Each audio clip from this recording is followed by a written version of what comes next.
আকাশ থেকে বৃষ্টি ঝরানোর ক্ষমতা পাওয়া দুবাই সেই বৃষ্টি জলেই ভেসে গেছে। ডুবে গেছে তাদের সেই অহংকার। সবচেয়ে বড় উঁচু ভবনটির নিচের বা ভেতরের অংশ। যে দুবাই আবুধাবি এক ফোঁটা বৃষ্টির জন্য চাতক পাখির মতো অপেক্ষায় থাকে, সেই আরব আমিরাতে একদিনের বৃষ্টিতে এমন এক দৃশ্য দেখা গেল।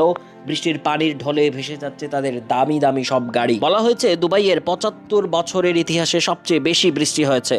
আর এটা এমন বৃষ্টি যে সারা বছর আরব আমিরাতে যে পরিমাণ বৃষ্টি হয় সেটাই হয়েছে মাত্র একদিনে।